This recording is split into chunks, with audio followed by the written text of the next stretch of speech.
Hello everyone, this is Akansha Gupta. Welcome to our YouTube channel The Billick. If you are new in this channel, then subscribe my channel and press the bell icon for the latest update. आज की class में हम पढ़ने वाले हैं present perfect tense या preceding action. Present perfect tense क्या होता है, प्रीसीडिंग एक्शन क्या होता है, इसके बारे में हम पढ़ेंगे, इसकी फॉर्मेशन पढ़ेंगे और ये किन किन जगहों पे हम इसका यूज़ करते हैं वो पढ़ेंगे और किन जगहों पे इसका यूज़ नहीं करते हैं इसके बारे में भी हम जानेंगे। तो सबसे पहले हम आते हैं प्रेजेंट परफेक्ट टेंस में कि क्या होता है ये। प्रेजेंट का मीन्स आपको पता है, अभी के समय की बात कर रहे हैं। परफेक्ट अगर इसका हिंदी मीनिंग देखा जाए तो परफेक्ट मीन्स होता है पूर्णता या पूरी तरीके से, यानी कि वो काम जो पूरा हो चुका है उसके बारे में जब हम कोई सेंटेंस बनाते हैं प्रेजेंट के लिए तो वो कहलाता है present perfect tense. Preceding action से भी आप इसे समझ सकते हैं। प्रीसीडिंग का मीन्स होता है पूर्ववर्ती या फिर पिछला, थोड़ा सा पिछला कार्य, पूर्ववर्ती कार्य। आपके पूर्ववर्ती जो एक्शंस होते हैं, प्रीसीडिंग जो एक्शंस होते हैं, वो जो फॉर्म होते हैं उन्हें हम किस तरह से फॉर्म करते हैं, कहाँ कहाँ फॉर्म करते हैं, इनके बारे में हम अच्छे से समझेंगे। सबसे पहले हम इसकी फॉर्मेशन पे आ जाते हैं, इसके स्ट्रक्चर पे आ जाते हैं। इसका स्ट्रक्चर किस तरह से होता है, किस तरह से हम इसे मेक करते हैं, देखते हैं। बहुत ही सिंपल फॉर्मेशन है इसकी। क्या है इसकी फॉर्मेशन?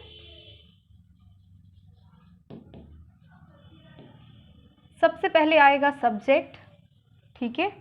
सब्जेक्ट के बाद आती है ऑक्सिलरी वर्ब, और परफेक्ट टेंस में जो ऑक्सिलरी वर्ब यूज होती है वो होती है हैज़ और हैव।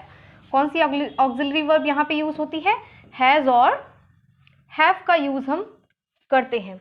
हैज़ और हैव के बाद हम वर्ब का यूज करते हैं, यानी कि मेन वर्ब का यूज करते हैं ऑक्सिलरी वर्ब के बाद।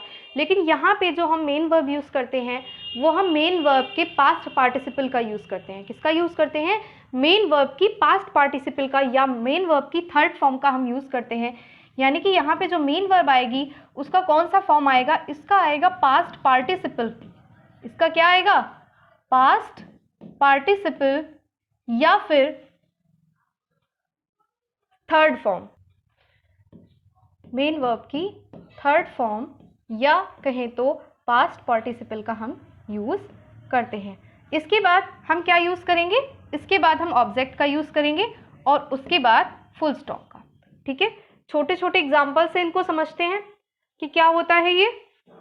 जैसे कि बहुत छोटा सा एग्जाम्पल है कि वो घर जा चुका है, ही हैज गॉन होम। वो घर जा चुका है, इसको हम किस तरह से मेक करेंगे, ध्यान दीजिएगा।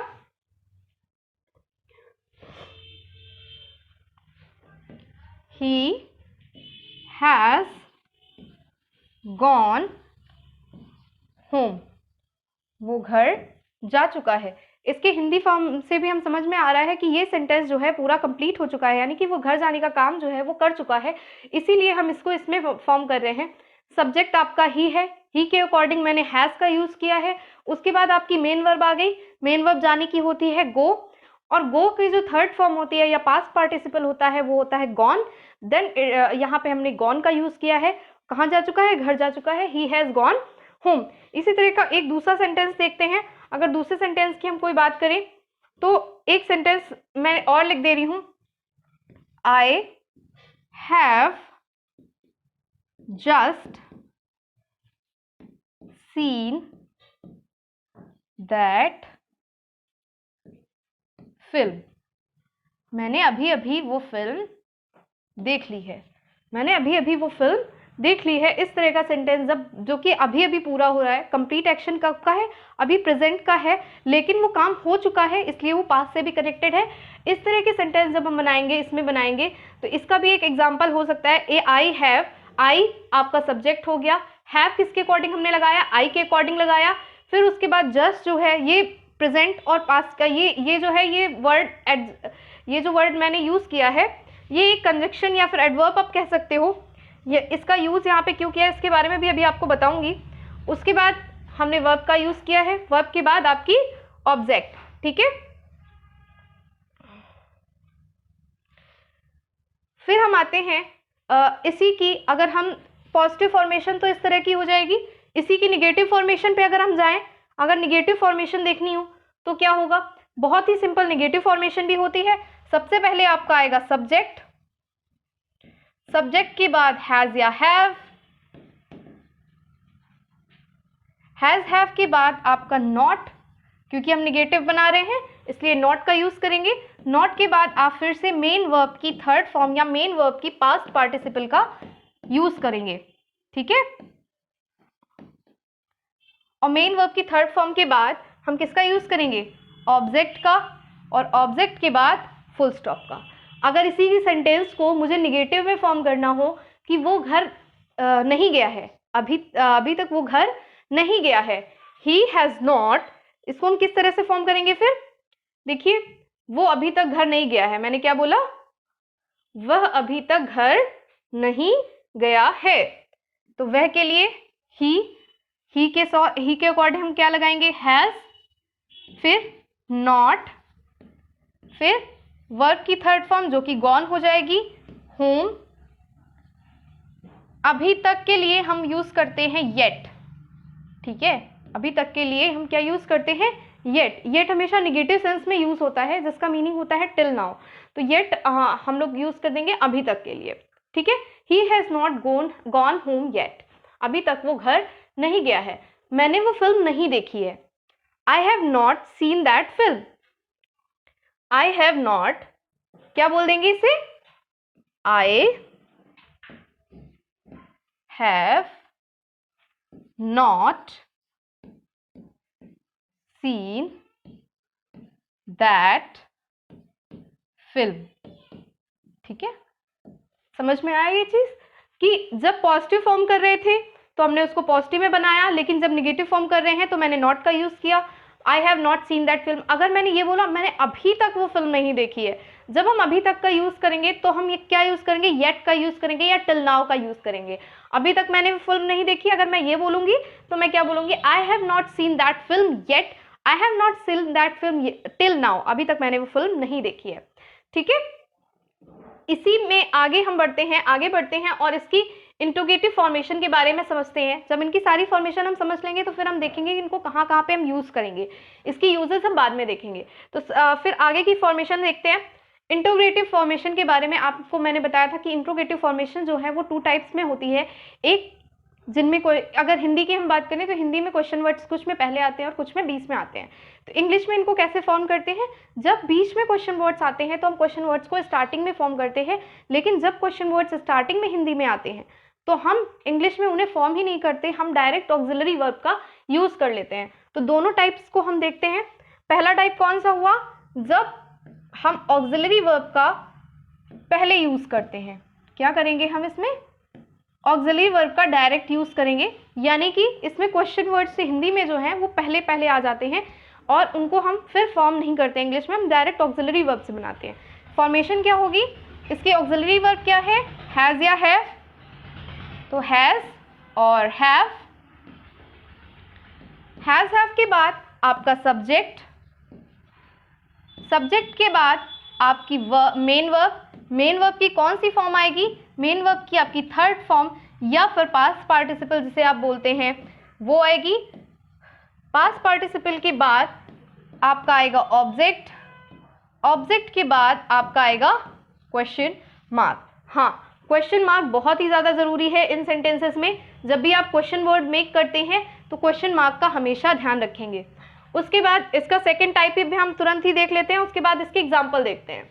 तो सेकंड टाइप इसका क्या होगा, सेकंड टाइप यानी कि हिंदी में जो क्वेश्चन वर्ड बीच में आते हैं, ठीक है, हिंदी में जब क्वेश्चन वर्ड बीच में आते हैं तो हम इनमें क्वेश्चन वर्ड क्या कर देते हैं, स्टार्टिंग में ही कर देते हैं।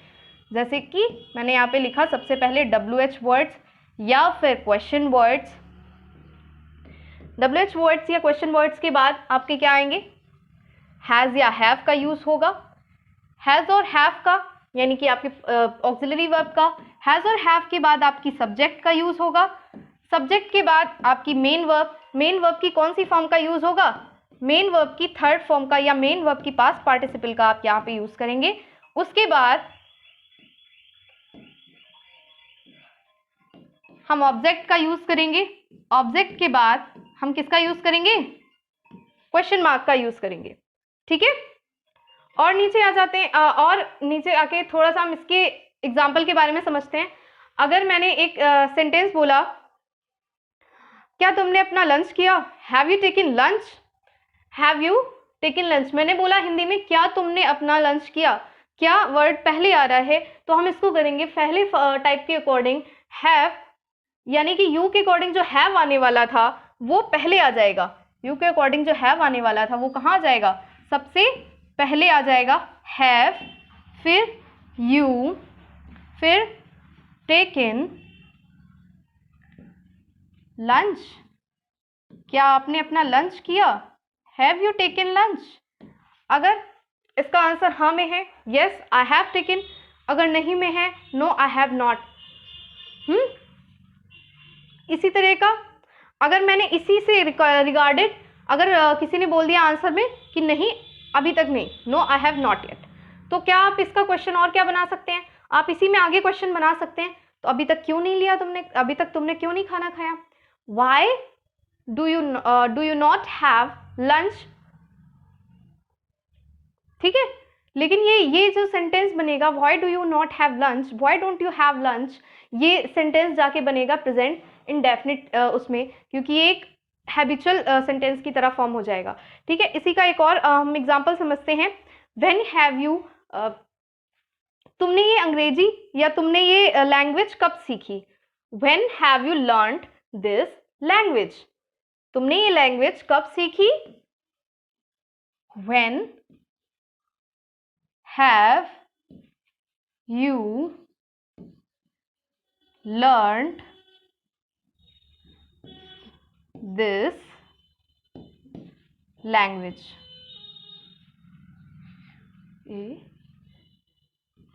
उसके बाद क्वेश्चन मार्क, व्हेन जो कि आपका क्वेश्चन वर्ड था, पहले सबसे पहले क्वेश्चन वर्ड हमने यूज किया, उसके बाद हैव ये यू के अकॉर्डिंग है ऑक्सिलरी वर्ब, फिर सब्जेक्ट आपका आ गया, सब्जेक्ट के बाद आपकी मेन वर्ब की थर्ड फॉर्म, लर्न की थर्ड फॉर्म क्या होती है, लर्न होती है। उसके बाद दिस लैंग्वेज, ये लैंग्वेज, तुमने ये लैंग्वेज कब सीखी, तुम घर कब आई, when you come home, when have you come home, क्या बनाएंगे, तुम घर कब आई, when have you come home. ठीक है, अगर इसी तरह का मैं एक और सेंटेंस बोलूं, तुम अभी तक घर क्यों नहीं आई, अगर मैंने ये बोला तुम अभी तक घर क्यों नहीं आई, तो हम इसको क्या बनाएंगे, Y have you not come home yet, Y have you not come home yet, तुम अभी तक घर क्यों नहीं आई। वाई किसके अकॉर्डिंग है, आपका ये क्वेश्चन वर्ड बीच में आ रहा है इसलिए हमने वाई को पहले रखा, फिर ऑक्सिलरी वर्ब का यूज किया, ऑक्सिलरी वर्ब के बाद आपकी सब्जेक्ट आ गए। और जब भी हम कभी निगेटिव बनाते हैं, इंट्रोगेटिव और निगेटिव का एक साथ यूज करते हैं, तो निगेटिव को, नॉट को हम हमेशा सब्जेक्ट के तुरंत बाद में फॉर्म करते हैं। Why have you not come आई घर येट, अभी तक। ठीक है, यहाँ पे जो आप कम को देख रहे होंगे, ये आप सोच रहे होंगे कम तो फर्स्ट फॉर्म होती है, नहीं, कम की थर्ड फॉर्म भी, यानी कि कम का पास्ट पार्टिसिपल भी जो होता है वो भी कम ही होता है, कम केम कम। ठीक है, तो ये चीज़ आपको बहुत अच्छे से समझ में आ गई होगी कि इसकी फॉर्मेशन किस तरह से होती है। जल्दी से एक बार देख लेते हैं, एक बार पूरी फॉर्मेशन एक बार में देख लेते हैं। अगर पॉजिटिव फॉर्मेशन की बात करें तो क्या है, subject plus has have plus verb की मेन वर्ब की थर्ड फॉर्म या पास्ट पार्टिसिपल, फिर ऑब्जेक्ट का यूज करते हैं। उसके बाद अगर हम निगेटिव की बात करें तो सब्जेक्ट हैज हैव, फिर नॉट, फिर मेन वर्ब की पार्टिसिपल और उसके बाद पास्ट पार्टिसिपल और उसके बाद ऑब्जेक्ट का यूज करते हैं। उसी में अगर हम क्वेश्चन वर्ड्स में आ जाए तो सबसे पहले क्वेश्चन वर्ड्स या सबसे पहले ऑक्सिलरी वर्ब का यूज करते हैं, क्वेश्चन वर्ड, फिर ऑक्सिलरी वर्ब, फिर सब्जेक्ट, फिर मेन वर्ब की थर्ड फॉर्म या पास्ट पार्टिसिपल, फिर ऑब्जेक्ट का यूज करते हैं। और इसी में अगर हम निगेटिव फॉर्म करेंगे इंट्रोगेटिव के साथ, तो हम क्या करेंगे, इन्हीं में निगेटिव का यूज कहाँ पे करेंगे, इस सब्जेक्ट के बाद में करेंगे। ठीक है, अब हम देखते हैं कि इसके यूजेस क्या क्या होते हैं, कि हम इनका यूज प्रेजेंट परफेक्ट टेंस का या प्रीसीडिंग एक्शन का यूज हम कहाँ पे करते हैं। यहाँ पे मैंने कुछ चीजें लिखी हैं, जैसे कि सबसे पहली चीज जो मैंने लिखी है वो है mixture of present and past. क्या लिखा है मैंने, mixture of present and past. Mixture of present and past का मीनिंग क्या हुआ कि ये पास्ट और प्रेजेंट का मिक्सचर है। पर कैसे? मैंने आपको पहले ही बताया था ये काम कैसे होते हैं, पहले कंप्लीट हो चुके हैं। ये काम कैसे हैं? कंप्लीट हो चुके हैं। अगर कोई काम कंप्लीट हो गया है तो वो हमारे लिए कैसा एक्शन हुआ? पास्ट एक्शन हुआ, पास्ट का एक्शन हुआ। लेकिन उसका जो स्ट्रॉन्ग कनेक्शन है वो है प्रेजेंट के साथ, इसीलिए ये मिक्सचर है पास्ट और प्रेजेंट का। ठीक है, इसके कुछ वर्ड्स भी इसमें कुछ एडवर्ब्स और कंजक्शन का हम यूज करते हैं जो कि ये शो करते हैं कि ये जो है प्रेजेंट और पास्ट का मिक्सचर है, यानी कि ये प्रेजेंट परफेक्ट टेंस है। अभी मैंने आपको एक सेंटेंस बताया था यहीं पे कि I have just seen that film. इसमें मैंने क्या, आई हैव जस्ट का यूज किया था। जस्ट देखिए यहाँ पे भी आपको मिलेगा जस्ट का यूज जो है वो ऑलरेडी के सेंस में किया जाता है, यानी कि अभी अभी के सेंस में किया जाता है। मैंने अभी अभी वो फिल्म देखी, I have just seen that film.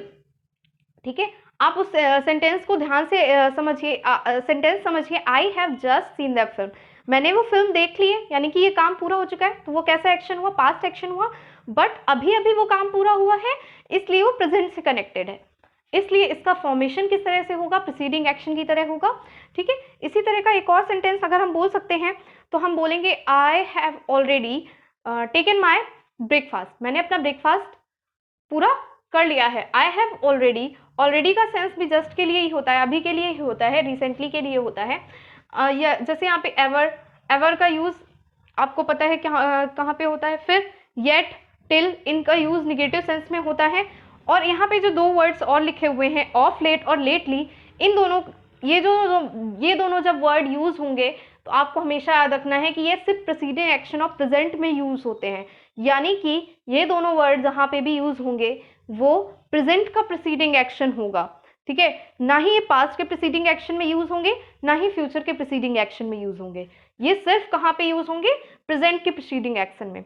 Okay, उसके बाद इसी की सेकंड पॉइंट पे हम आ जाते हैं। सेकंड पॉइंट क्या लिखा हुआ है मैंने? सेकंड पॉइंट लिखा है present perfect plus point of time make simple past.